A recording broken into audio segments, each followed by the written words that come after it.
Assalamu alaikum dear students, welcome to the class of literary studies. Students, we are discussing different ages in English literature, and today we will discuss Puritan age, that is from 1600 to 1660. Let's start.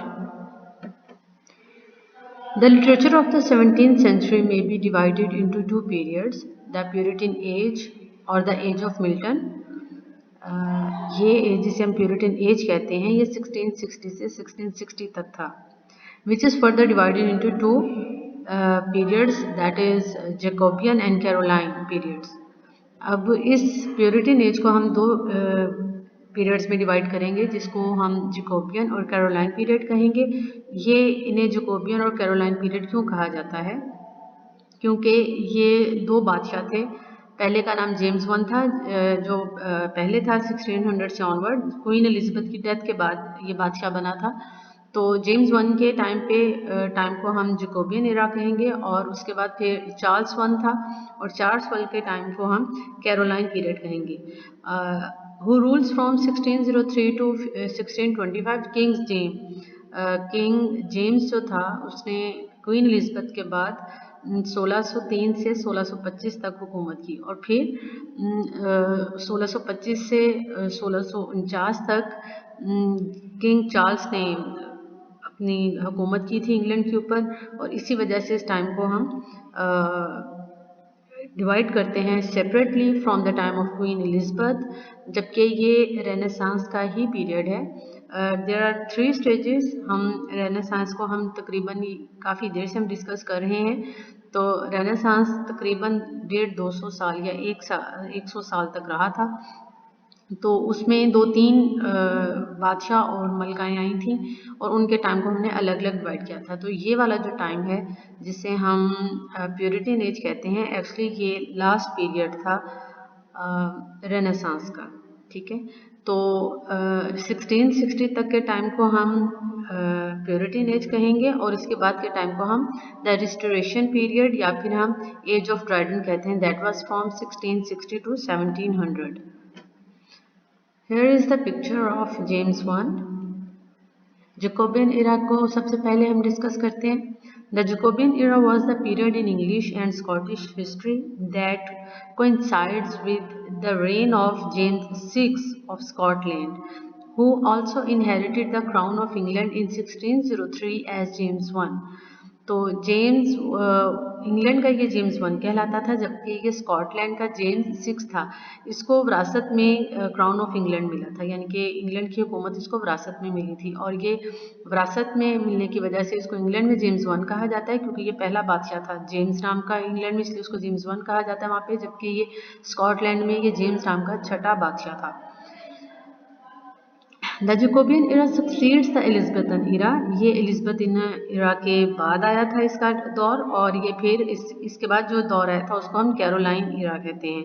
अब ये Jacobean is often used for the distinctive style of Jacobean architecture, visual arts, decorative arts and literature which characterise that period. अब एक ख़ास किस्म के theme हर दौर में अलग अलग से इस्तेमाल किए जाते हैं.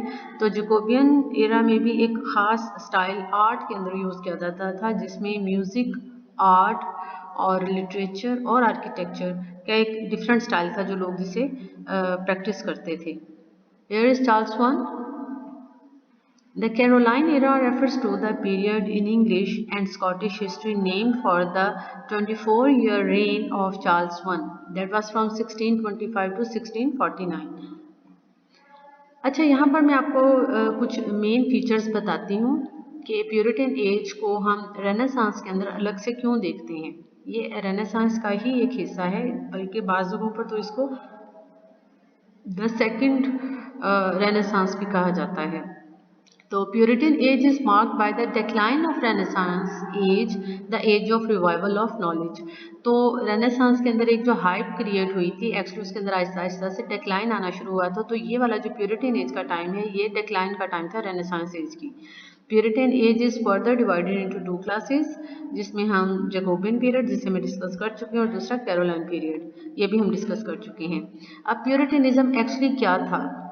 तो a member of a group of English Protestant who in the 16th and 17th centuries advocated strict religious discipline along with simplification of the ceremonies and creeds of the Church of England. अच्छा, ये खास puritan actually ये इनके मजहबी रुझानात की वजह से इन्हें प्योरिटन्स कहा जाता था। आपको पता है कि प्योरीफाई करना, ये प्योर होना किसे कहते हैं, जिसे हम खालिस कहते हैं। ठीक है, तो हुआ ये था कि बाइबल के ट्रांसलेशन के साथ, जैसे मैंने आपको बताया कि रेनेसांस का टाइम जब शुरू हुआ था तो बाइबल ट्रांसलेट हुई थी इंग्लिश में। और आपको पता है कि जब ट्रांसलेशन होती है तो हर किसी का अपना अपना अंदाज होता है ट्रांसलेट करने का और उसको इंटरप्रेट करने का। तो डिफरेंट ट्रांसलेशंस और डिफरेंट इंटरप्रिटेशंस और फिर लोगों के डिफरेंट प्रैक्टिसेस शुरू हुई। तो क्वीन एलिज़ाबेथ ने एक हार्मनी पैदा करने के लिए दो तीन जो थे स्टाइल को मिक्स कर दिया था। तो puritan actually it was rebellious reaction. ये एक रिएक्शन था जो क्रिश्चियनिटी को प्योर देखना चाहते थे।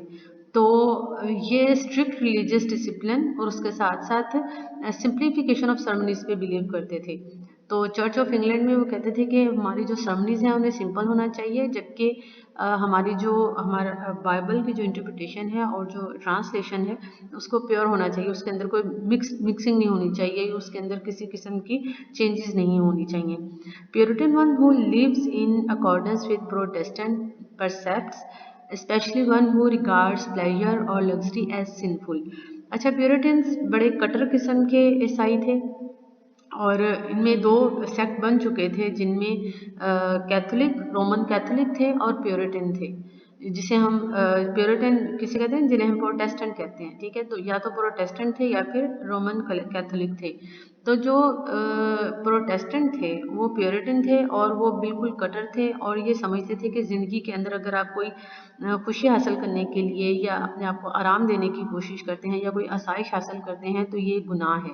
तो ये इतना, यानी कि दुनिया से इतना ये कट के रहना चाहते थे कि दुनिया के अंदर अगर हम कोई भी काम जो हमें हमारे जिस्म को या हमारी रूह को खुशी पहुंचाती है तो इसका मतलब ये है कि हम गुनाह कर रहे हैं। Puritanism was the doctrine or school of English Protestant of the 16th and 17th centuries whose aim was the purification of the religious practice. अच्छा, अब इनके सैलिएंट फीचर्स क्या थे? The writers of Puritan age followed the paths of the great Renaissance writers. तो उनको ही follow कर रहे थे, रेनेसांस राइटर्स को ही फॉलो कर रहे थे, मगर there was a decline in the thought of Renaissance. The spirit of science popularized by great men like Newton, Bacon and Descartes. Science के अंदर बहुत सारी इनोवेशंस आने लग गई थी। साइंस की वजह से सोच के अंदर बड़ी तब्दीली आना शुरू हो गई थी और उस सोच की तब्दीली की वजह से चर्च के ऊपर और लोगों के लाइफस्टाइल के ऊपर, उनके सोचने के अंदाज के ऊपर भी बड़ा फ़र्क पड़ा था। In literature, the spirit infuses itself in the form of criticism, which was truly the creation of Puritan age. अच्छा, पहले सिर्फ लिटरेचर लिखा जाता था और लिटरेचर को एनालाइज कम किया जाता था, जबकि ये एक ऐसा टाइम था जिसमें शायद लिटरेचर कम क्रिएट हुआ था मगर क्रिटिसिज्म बहुत ज़्यादा क्रिएट हुआ था। क्रिटिसिज्म क्या होता था कि to evaluate the piece of literature, जो पहले ग्रीक टाइम पे या रोमन टाइम पे या जो पहले इटली में या कहीं पे भी जो लिटरेचर लिखे जाते थे और उनको ट्रांसलेट पहले किया गया और फिर उनको एवेल्यूएट किया गया, उनके स्टाइल को, उनके तरीक़ाकार को, उनके थीम्स को, उनके प्लॉट्स को और उनके डिफरेंट जो फीचर्स हैं उनको क्रिटिसाइज़ किया गया, क्रिटिकली उनको एवेल्यूएट किया गया। तो ये एक्चुअली जो क्रिटिसिज्म है ये प्यूरिटन एज में ही एक्चुअली ये स्टार्ट हुई थी। In literature, the spirit infused itself in the form of criticism, which was truly the creation of Puritan age. In this period, people took stock of what had been acquired. यानी कि यहाँ पर लोग उस चीज़ पे focus करते थे जो अब तक लिखा जा चुका था या अब तक जो क्रिएट किया जा चुका था। People classified, analyzed, and systematized many things which were having no importance before that. English language was started being used as the medium of instructions and for storing the data and for conveying facts. अच्छा, मैंने आपसे जैसे पहले कहा कि लोगों ने classify करना शुरू कर दिया था, एनालाइज करना शुरू कर दिया था और आहिस्ता आहिस्ता चीज़ों को सिस्टमेटाइज करना शुरू कर दिया था। और इससे पहले ऐसा नहीं हुआ था, सिर्फ रैंडमली चीज़ें बिखरी पड़ी होती थी। अब चीज़ों को तरतीब से रखा जाने लगा था, चाहे वो गवर्नमेंट डाटा था, चाहे वो सोशल डाटा था, चाहे वो लिटरेरी डाटा था, उसको अब स्टोर किया जाने लगा था। सेकेंडली जो एक चेंज आया था वो ये था कि इंग्लिश आहिस्ता आहिस्ता सरकारी ज़ुबान बनती जा रही थी। सरकारी ज़ुबान मतलब medium of for instructions and for storing the data for and for conveying facts. तो ये तीनों काम जो है ये नॉर्मली सरकारी काम होते हैं और गवर्नमेंट लेवल पे या एक फॉर्मल लेवल पे किए जाते हैं, महाफिल के अंदर या यूनिवर्सिटीज़ के अंदर। तो एक्चुअली इंग्लिश को एज अ लैंग्वेज एक्सेप्ट किया जाने लग गया था और इसमें अब गवर्नमेंट इसको एक्सेप्ट कर रही थी और ये सरकारी ज़ुबान के तौर पर इस्तेमाल होने लग गई थी। Autobiography popularized which was unknown in previous ages. अच्छा, अब हम देखते हैं कि there are so many biographies and autobiographies. Autobiography वो होती है जो अपनी ज़िंदगी के बारे में खुद लिखा जाए, और बायोग्राफी ये सिंपली क्या होती है, जब कोई किसी की ज़िंदगी के बारे में लिखे। तो पहले ये कोई भी तरीका ये इसको अडॉप्ट नहीं करता था, यानी कि कोई किसी की ज़िंदगी के बारे में या उसकी लाइफ स्टोरी के बारे में बात नहीं करता था, मगर अब वो तरीका पॉपुलराइज होने लग गया था प्यूरिटन एज में। Satire and irony got fame in Puritan age individually as well as on collective basis. तो तंज़ो मिज़ाह, सिटायर हम तंज को कहते हैं, और आयरनी भी एक इसी तरह की एक किस्म होती है राइटिंग की, जिसके अंदर एक्चुअली जो हो रहा होता है उसका मतलब उसके टोटल ऑपोजिट होता है। ये आयरनी ऑफ सिचुएशन भी होता है और आयरनी ऑफ वर्ड्स भी होता है, ठीक है। यानी कि जो कहा जा रहा होता है उसका मतलब उसके बिल्कुल ऑपोजिट होता है। या फिर सिचुएशन में भी आप देखते हैं, बहुत सारी फनी मूवीज़ में भी आप ये चीज़ देखते हैं कि आयरनी बड़ी स्ट्रांग होती है, यानी कि जो असल में जो हो रहा होता है वो उसके बिल्कुल उल्ट उसका नतीजा निकल रहा होता है, उसका मतलब बिल्कुल उसके उल्ट होता है। तो सिटायर जिसमें तंज किया जाता था, यानी कि हंसी मजाक में बड़ी चोट पहुंचाने वाली बात की जाती थी, और आयरनी जो कि एक नया स्टाइल था राइटिंग का। नया स्टाइल तो नहीं था, मगर ये कि वो फेम उसको मिलने लग गया था। और ये सिर्फ ना सिर्फ शायर और राइटर अपने अपने तौर पे लिख रहे थे, बल्कि एक कलेक्टिव बेसिस पे भी इसकी एक थीम बनती हुई नजर आ रही थी कि स्टाइल और आयरनी को बहुत ज़्यादा यूज़ किया जाता है as literary device in their writings. Readers had become criticizers and asked for the facts and figures so that they may judge the and can take sides in the controversial matters. अच्छा, पहले जब कोई literary piece लिखा जाता था तो लोग उसको एक्सेप्ट कर लेते थे और समझते थे कि अगर ये राइटर ने लिखा है तो बिल्कुल ठीक लिखा है। मगर यहाँ पर प्यूरिटन एज में लोग अब क्रिटिसाइज़ करने लगे थे। जो कुछ लिखा जाता था लिटरेचर की फॉर्म में, लोग उसको कहते थे कि इसके पहले हमें फैक्ट्स के बारे में बताएं, इसके फिगर्स के बारे में बताएं, इसकी हकीकत क्या है, इसका रेफरेंस क्या है, रेफरेंस हमें दें। और उनसे अथेंटिसिटी मांगते थे। अगर कोई हिस्टोरिकल बात करता था तो उसको मनोन कबूल नहीं करते थे, बल्कि कहते थे कि हमें इसके बारे में बताएं कि ये ठीक है या नहीं है, और ये आप कहाँ से, इसका सोर्स क्या है, और ये सच है कि नहीं है। और फिर ताकि वो सब कुछ इसलिए डिमांड करते थे ताकि वो इसको जज कर सकें। और जो कंट्रोवर्शियल मैटर्स होते थे, कंट्रोवर्शियल मैटर्स जिसमें नॉर्मली डिवाइडेड ओपिनियन होती है सोसाइटी में, कोई एक साइड को ठीक कहता है, कोई दूसरी साइड को ठीक कहता है, ये नॉर्मली उस पर बात हम नहीं करना चाहते, तो उनको कंट्रोवर्शियल मैटर्स कहते हैं। तो जब लोग फैक्ट्स एंड फिगर्स के बारे में डिमांड करते थे ताकि वो उसको एनालाइज कर सकें और ये सोच सकें कि हमें किसकी साइड पे खड़े होना है। John Milton was the best representative of Puritan age. Puritanism is considered as the second greatest Renaissance. तो इसको हम सेकंड ग्रेटेस्ट रेनेसांस भी कह सकते हैं। और John Milton was the very prominent figure, he was a poet, और इसने पैराडाइज लॉस्ट लिखी है। ये 12 जिल्दों पे लिखी गई किताब है। और इसमें इसने फॉल ऑफ ह्यूमन बीइंग यानी कि फॉल ऑफ मैन पे बात की है, जब शैतान ने हज़रत आदम अलैहिस्सलाम को जन्नत से निकलवाया था साजिशों के ज़रिए। तो उस पूरी स्टोरी पे ये पैराडाइज लॉस्ट लिखी गई है। It was a beautiful piece of literature. और जॉन मिल्टन ने इसके ऊपर दोनों साइड्स के बारे में बात की है, यानी कि ह्यूमन बीइंग वाली साइड पे भी बात की है और सैटन की साइड पे भी बात की है कि आखिर उसका क्या स्टेट ऑफ माइंड था। तो प्यूरिटनिज्म के अगर हम देखें तो जॉन मिल्टन एक स्ट्रॉन्ग फिगर है। Rebirth of the moral nature of man, which followed intellectual awakening of Europe in 15th and 16th century.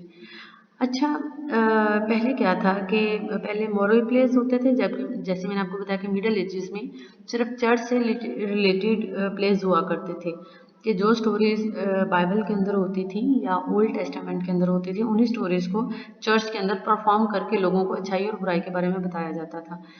फिर क्या हुआ, जब रेनेसांस शुरू हुआ तो उन मॉरल प्लेस को छोड़ के लोग इंडिविजुअलिटी की तरफ आए, नॉर्मल स्टोरीज की तरफ आए। मगर अब इस प्योरिटन एज में फिर एकदम से गलबा आया, जिसमें मॉरल नेचर के चीज़ों को एक बार से फिर लोग फॉलो करने लगे, और उसमें एक इंटेलेक्चुअल अवेकनिंग थी, जिसमें वो मोरालिटी को भी इंक्लूड करते थे। Despotism was the order of the day, ठीक है। Puritan movement stood for the liberty of people of Europe. तो अब जो प्योरिटन्स थे वो लोगों की लिबर्टी के लिए, लिबर्टी इसमें क्या थी कि वो political and social and intellectual liberty के इंडिविजुअलिटी पे पूरा जोर था, मगर फिर भी वो कहते थे कि मज़हब को खालिस होना चाहिए। There was an introduction of morality and high ideals in politics. तो सेम एज जैसे मैंने पहले बताया आपको कि मोरालिटी की जो प्रैक्टिसेस थी वो हाई आइडियल्स इन पॉलिटिक्स के अंदर भी देखी जाती थी। Puritan age had two perspectives, personal righteousness and civil and religious liberty. अब इसके दो पर्सपेक्टिव्स थे, एक तो ये था कि अपने आप को ठीक रखना, अपनी अपनी सेल्फ के ऊपर मेहनत करना, और अपने अपने रास्तों को खुद ठीक रखना, यानी कि अपना एहतसाब खुद करना।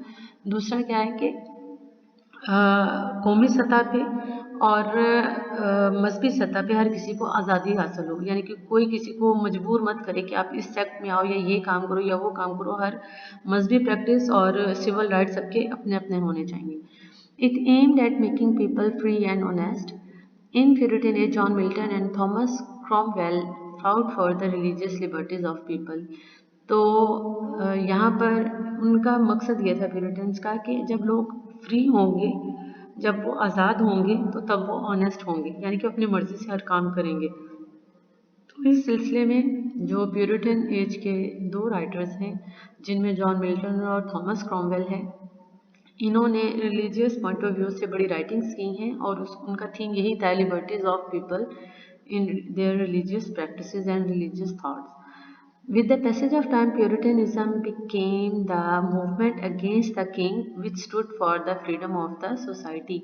तो जब आपको पता है कि लोगों के अंदर एक शऊर बेदार होना शुरू होता है, और लोग मजहबी और मुआशरती आज़ादी मांगना शुरू करते हैं, तो उसके साथ साथ फिर वो हुकूमत के भी अगेंस्ट हो जाते हैं, क्योंकि ये सारी पाबंदियाँ जो होती हैं कि आपने कौन सी रिलीजियस प्रैक्टिसेस करनी है, और आपने कौन से किस चीज़ को फॉलो करना है, आपने कौन सा काम करना है, कौन सा काम नहीं करना है, ये हमेशा ये जो हुक्म होते हैं ये किंग की तरफ से ही आते हैं। तो जब इंडिविजुअलिटी पे बात होती है, जब फ्रीडम की बात होती है, लिबर्टी की बात होती है, तो वहाँ पर ऑटोमेटिकली ये चीज़ हो जाती है कि लोग किंग के अगेंस्ट होना शुरू हो जाते हैं।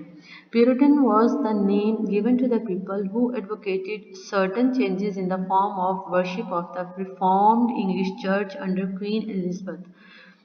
अच्छा जी, ये एक्चुअली एक रिएक्शन था।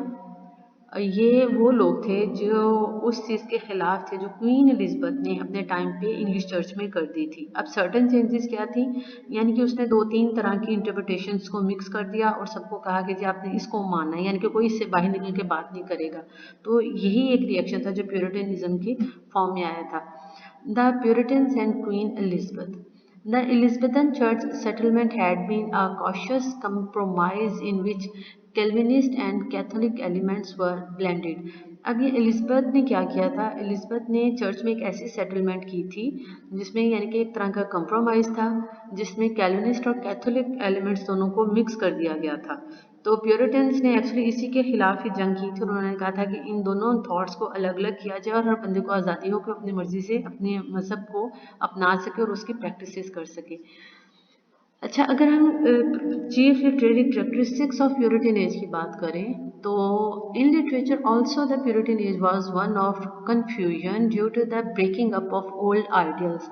तो ये इसमें कोई हार्ड एंड फास्ट हमें कोई ख़ास चीज़ इसलिए भी नज़र नहीं आती है क्योंकि that was called age of confusion. लोग बड़े कंफ्यूज थे कि उन्हें क्या करना है। उसकी वजह क्या थी कि जो ओल्ड आइडियल्स थे वो ख़त्म हो रहे थे और न्यू आइडियल्स डेवलप हो रहे थे, तो लोगों को पता नहीं चल रहा था कि क्या ठीक है और क्या गलत है। Medieval standards of chivalry, the impossible loves and romances of which Spencer furnished types, perished no less surely than the ideal of a national church। तो medieval standards क्या थे chivalry के? chivalry क्या होती है जिसमें हम सपा सलारी कहते हैं, ठीक है, शह सवारी कहते हैं। तो आपको पता है कि बहादुरी के किस्से medieval standard होते थे। बहादुरी के किस्से उसमें बताए जाते थे, सपसलारों की बातें होती थी और इम्पॉसिबल लव्स मतलब कि ऐसे ही मोहब्बत जो लाहासिल हो और ऐसे रोमांसेस। और फिर स्पेंसर ने, आपको मैंने पहले बताया था कि एलिज़ाबेथन एज में स्पेंसर ने स्पेंसरियन स्टेंजा मुतारफ़ करवाया था और उसमें एक राइटिंग स्टाइल मुतारफ़ करवाया था, वो वाले टाइप स्पेंसर के। तो ये आहिस्ता आहिस्ता इनके अंदर डिक्लाइन आना शुरू हो गया था और चेंज लोगों को महसूस होना शुरू हो चुका था। In the absence of any fixed standard of the criticism, there was nothing to prevent the exaggeration of the metaphysical poets। तो एक्चुअली ये एक क्रिटिकल थॉट तो क्रिएट हो चुकी थी, लोगों ने चीज़ों को एनालाइज तो करना शुरू कर दिया था, मगर दैट वाज नॉट फॉर्म्ड, उसकी एक खास कोई प्रॉपर शक्ल नहीं थी, जिसकी वजह से जो मेटाफिजिकल पोइट्स की जो एग्जेजरेटेड फॉर्म होती थी, बहुत ज़्यादा एग्जेजरेशन से मेटाफिजिकल पोइट काम लेते थे, यानी कि कहीं की बात उठा के कहीं पे लगा के तो एक नई से नई कंसीट तैयार कर दिया करते थे। Conceit is also a literary device जिसमें एक अनोखी जो है दो चीज़ों का आपस में कंपैरिजन या कंट्रास्ट किया जाता है। तो चूँकि कोई प्रॉपर क्रिटिसिज्म के स्टैंडर्ड नहीं थे, हर बंदा अपने अपने अंदाज में क्रिटिसिज्म करता था, तो एग्जेजरेशन से कोई भी बच नहीं सका जो मेटाफिजिकल पोइट्स ने की। Poetry took new and startling forms in Donne and Herbert, and prose became as somber as Burton's Anatomy of Melancholy। अच्छा, आहिस्ता आहिस्ता क्या होना शुरू हुआ कि पोइट्री जो थी वो मेटाफिजिकल होती गई। मेटाफिजिकल पोइट्री में थोड़ा सा पहले भी मैंने आपको इंट्रोडक्शन करवाया था कि मेटाफिजिकल पोइट्स या मेटाफिजिकल पोइट्री क्या होती है, जिसमें बहुत अजीब अजीब चीज़ों को एक दूसरे के साथ मिला के एक नई सोच बनाने की कोशिश की जाती है। जबकि प्रोज में अगर हम देखें तो वो बड़ी ग्लूमी सी, बड़ी सीरियस सी, बड़ी सैड सी उसका स्टाइल था। जैसा कि हम देखते हैं बर्टन एक राइटर है, उसने लिखी थी एनाटमी ऑफ मेलंकली, तो उसके अंदर हमें ये सीरियसनेस और सैडनेस नज़र आती है। The spiritual Bloom which sooner और letter fastens upon all the writers of this age and which is unfairly attributed to Puritan influence is due to the breaking up of accepted standards in government and religion। अच्छा, जब students आपको पता है कि जब हम ये सोचते हैं कि ज़िंदगी में अगर हम कोई भी ऐसा काम करेंगे जिससे हमें खुशी हासिल होगी या कोई भी आसाइश जिससे हमारे जिस्म को खुशी या आसूदगी हासिल होगी, वो गुनाह है, तो आहिस्ता आहिस्ता वो सोच हमारी पूरी रूह को, हमारी सोच को अपने कब्ज़े में ले लेती है और फिर हमें कोई चीज़ भी अच्छी नहीं लगती है। तो सेम एज़ ये एक स्पिरिचुअल ब्लूम था जो कि तकरीबन सब के सब राइटर्स को उसने अपने लपेटे में ले लिया था। और इसकी वजह क्या थी? वो प्यूरिटन इन्फ्लुएंस था, ठीक है। और क्योंकि प्यूरिटन इन्फ्लुएंस था, प्यूरिटन्स ने फिर एक बार एक ज़ोरदार किस्म का, आपको ये बात भी पता है कि जब हम खुद को मज़हब से थोड़ा सा अलग करके या आज़ाद करके कुछ सोचने की कोशिश करते हैं तो एकदम से हमारे ऊपर हमारी मजहबी सोच गालब हो जाती है और हमें ये एहसास दिलाती है कि आपने ये सब ठीक नहीं किया है और आपने गलती की है, आपने ख़राबी की है और इसको आपने ठीक करना है, और हम फिर उससे भी ज़्यादा कटर रिलीजियस हो जाते हैं। तो यही वाली सिचुएशन उस वक़्त के राइटर के साथ बनी हुई थी। अच्छा, यहाँ पर मैं 3 मेन कैरेक्टरिस्टिक्स की बात करूँगी।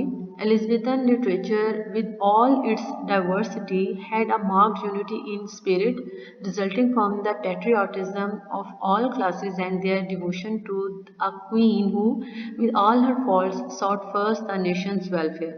तो अगर हम एलिज़ाबेथन लिटरेचर की बात करें तो उसमें पैट्रियाटिज़म का मैंने पहले भी जिक्र किया था, नेशनलिज्म, अपने वतन से मोहब्बत की बात, वो क्यों होती है? जब सिविल वॉर होती है या फिर जब हम दूसरी कौमों के साथ जंग लड़ते हैं, दूसरे मुल्कों के साथ जंग लड़ते हैं, तो ये एक सोच है जो हमने हमारे अंदर इनकलकेट की जाती है कि हमें अपने वतन से मोहब्बत करनी है, ये हमारी जगह है, दूसरे जो हैं वो अच्छे नहीं हैं, हम बहुत अच्छे हैं। तो ये वाली एक जो सोच थी, ये क्वीन एलिज़ाबेथ के टाइम पे बहुत ज़्यादा फ्लरिश हो गई थी।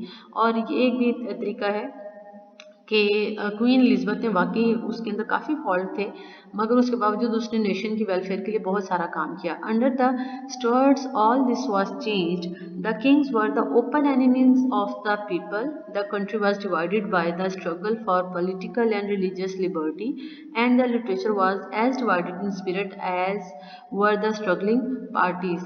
तो क्वीन एलिज़ाबेथ के टाइम से पहले क्या होता था कि किंग को हमेशा जालिम समझा जाता था और किंग कभी भी अवाम के हक में नहीं होता था, बल्कि उसको ओपन एनिमी समझा जाता था, क्योंकि उनके अंदर उस खलीज को पार करने की कोशिश ही नहीं की गई थी। किंग को भी ये होता था कि मैं किंग हूँ और मैंने लोगों के ऊपर रोब डाल के रखना है, और लोग भी कहते थे कि ये सिर्फ हमारा खून चूसने के लिए आया है। मगर क्वीन एलिज़ाबेथ के टाइम पे क्वीन एलिज़ाबेथ ने इस इंप्रेशन को ख़त्म करने की बहुत ज़्यादा कोशिश की थी। तो पहले भी हमें पहला अगर हम क्वीन एलिज़ाबेथ के टाइम से पहले का अगर हम लिटरेचर देखें तो उसमें हमें ये डिवीजन लिटरेचर के अंदर भी नज़र आएगी। Elizabethan literature is generally inspiring, it throbs with youth, hope and vitality. अब यहाँ पर कंपैरिजन है प्यूरिटन और एलिज़ाबेथन लिटरेचर का। तो इंस्पायरिंग था और यूथ के लिए था, इसमें होप और वाइटैलिटी नज़र आती थी, ज़िंदगी नज़र आती थी। While Puritan age speaks about sadness, gloom and pessimism, तो that was opposite from that of Elizabethan literature. Puritan age उससे बिल्कुल ऑपोजिट था, इसमें सैडनेस थी, उदासी थी और नाउम्मीदी नज़र आती है। And the third one of the development of poetry. During the age of Milton, the metaphysical poetry, which had been started by Donne in the later part of the age of Shakespeare, began to blossom. अब poetry में metaphysical poetry का मैंने पहले बड़ा जिक्र किया, अब दोबारा इसका जिक्र कर रही हूँ। जॉन डन ने शुरू किया ये शेक्सपियर के लास्ट जो टाइम था उसकी, शेक्सपियर का जो दौर था उसके एंड पे ये शुरू हुआ, और अब आके जो जैकोबियन एरा में और कैरोलाइन एरा में ये डेवलप होके बहुत ज़्यादा ब्लॉसम हो गया, यानी कि अब ये फल फूल गया। It was in full swing during this age, and the writers who carried forward the tradition of John Donne were Kershaw, George Herbert, Vaughan and Morville. अब काम तो जॉन डन ने शुरू किया था, मगर बहुत सारे शायरों ने उसको फॉलो करना शुरू कर दिया था। They were the metaphysical poets who produced a kind of poetry in which conceit and learning were blended. अब conceit is a literary device जिसमें मैंने आपको बताया है कि एक ऐसी थॉट को किसी को एक्सप्रेस करने के लिए किसी दूसरे थॉट का इस्तेमाल करना। और लर्निंग क्यों? क्योंकि जितने भी उस वक्त दुनिया पे जो नॉलेज था, जो इल्म था, डेवलप हो गया था, चाहे वो जियोग्राफिकल था, चाहे वो जियोलॉजिकल था, चाहे वो साइंटिफिक था, चाहे वो नेचुरल था, चाहे वो पॉलिटिक्स से रिलेटेड था, कोई भी जो नॉलेज था जो फ्लरिश हुआ था, वहाँ से नॉलेज को लेके और एक लिटरेरी स्टाइल जिसे हम कंसीट कहते हैं उसको मिला के तो एक नए फॉर्म की पोइट्री बनाई जाती थी। They are usually lyrical in nature. अब ये लिरिकल होती थी, यानी कि इसकी रिदम और राइम का ख्याल भी रखा जाता था, और ये सॉन्ग टाइप होते थे। Their work shows surprising blend of passion and thought. तो पैशन मीन्स जो जज्बात होते थे, और थॉट क्या, जो एक लिटरेरी थॉट होती थी, जो एक नॉलेजेबल थॉट होती थी, इनका एक ब्लेंड होता था, इनकी जो शायरी होती थी। These points are full of learned imagery and striking conceits. तो लर्न इमेजरी मतलब कि एक बहुत ही लर्नड किस्म का जो बंदा है वो ही वैसी इमेजरी क्रिएट कर सकता है। ऐसी पोइट को समझने के लिए, ऐसी पोइट्री को समझने के लिए किसी दूसरे नॉलेज का भी डेवलप होना बहुत ज़्यादा ज़रूरी होता था, फिर ही समझ आता था एक्चुअली पोइट क्या कहने की कोशिश कर रहा है। Eight their best metaphysical poems revealed great psychological insight and subtlety of thought development. तो इस पॉइंट्स के अंदर जब हम देखते हैं मेटाफिजिकल की जो बेस्ट पॉइंट्स हैं, उनमें हम देखते हैं कि एक साइकोलॉजिकल इंसाइट यानी कि एक रिफ्लेक्शन है साइकोलॉजिकल, और दूसरा एक तरक्की याफ्ता सोच का जो अक्स है वो हमें उन राइटिंग्स के अंदर नजर आता है. There were also secular poets who are called the Cavalier poets, whereas the metaphysical poets took delight in mysticism and religious thought. The Cavalier poets dealt with the subject of love. The Cavalier poets Herrick, Carew, loveless and Suckling. अच्छा, यहाँ पर एक और poetry भी बीच में मर्ज हो रही थी जिसे हम कैवलियर पोइट्स कहते हैं. कैवलियर पोइट्स नॉर्मली कैवलियर किसे कहते हैं जो किंग चार्ल्स के को सपोर्ट करता था, मगर यहाँ पर उनका जो थीम था वो डिफरेंट था. हम उसको हार्ड एंड फास्ट उस फॉर्म में नहीं लेंगे कि कैवलियर कौन था, वो किंग चार्ल्स को सपोर्ट करते थे, बल्कि उनका स्टाइल डिफरेंट था. तो उनमें ज़्यादातर जो कैवलियर पोइट्स थे वो थीम ऑफ लव को सपोर्ट करते थे, जबकि हम अगर मेटाफिजिकल पोइट्स की बात करें तो मिस्टिसिज्म मतलब सूफीज़म जिसे हम कहते हैं ना, सूफियाना कलाम और सूफी जो एक अप्रोच होती है उसको, और रिलीजियस थॉट में क्या है कि जब हम दुनिया पे नहीं रहेंगे तो तब हमारी क्या सिचुएशन होगी, या हम अगर दुनिया पे हैं तो हमें अपनी ज़िंदगी कैसे गुजारनी चाहिए. तो मेटाफिजिकल पोइट के अंदर सिर्फ रोमांटिक पोइट्री ही नहीं होती थी, बल्कि उसके अंदर मिस्टिसिज्म और रिलीजियस थॉट भी होती थी. तो okay students, that was all about the Puritan age. अगर आपको इनमें से किसी भी बात की समझ नहीं आई होगी इसमें से, तो आप मुझसे डिस्कशन बोर्ड पे पूछ सकते हैं. और हम डिस्कस कर रहे हैं रेनेसांस पीरियड, और रेनेसांस पीरियड का जो आखिरी टाइम जो था, जो लास्ट पीरियड था, वो यहाँ पर मैंने आपके साथ डिस्कस किया है, जिसे हम प्यूरिटन एज कहते हैं. तो अगर आपके जहन में कोई सवाल हो तो स्टूडेंट्स आप मुझसे डिस्कशन बोर्ड पर पूछ लीजिएगा. Thank you.